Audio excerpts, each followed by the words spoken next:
Have you ever wondered how Doechii gets her voice to sound like this? Anxiety, keep on trying me. And not just how she achieves it, but how to do it on a budget with like super basic home studio stuff. What the heck? Where are my manners? Oh my god, you're looking lovely today. It's great to have you here. My name's Sean McLucas. I'm a neighborhood pop producer and writer out here in North Hollywood, California, and it's so great to hang out and talk about this hot nonsense. Let's start by taking a listen to the vocal that we started with. Energy, keep on guiding me. She recorded it on the blue Bluebird mic, which is $300 new, and looks like you can get them online used for under $200. So that little bit of sauce that I love to really focus in on when getting the information into the microphone is the tone of the performance. So instead of focusing on like the airy, like anxiety,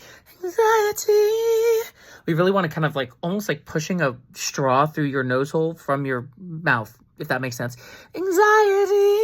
Next biggest thing we have to talk about is the way that we approach the vocal tuning. You can see how slow it's set for auto tune. Again, this would be like T-Pain. This is pretty much off. And what I'm doing is I'm actually automating to keep the really saucy moments where I want her to like be definitely not like locked into the grid, keeping the retune low, but then also automating it to really dip down in the moments where it needs to be supernatural feeling. So check this out.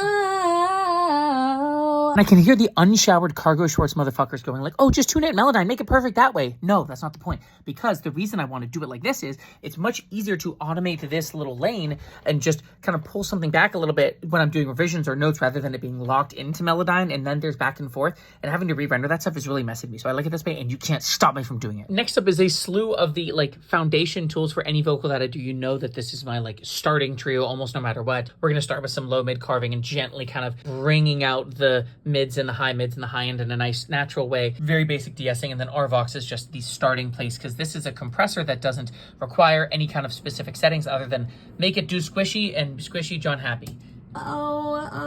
This is a like channel strip emulator for saturation. It's gonna like, it just gives you like I love stuff that gives me like flavor options and I don't have to do like too much like nerd clicking or searching for. That's like not the kind of lifestyle I want to live. And then this is a multi-band compressor, so we're compressing each band differently. A great way that I like to approach this is using this like pop vocal starting point, which you can see is totally different.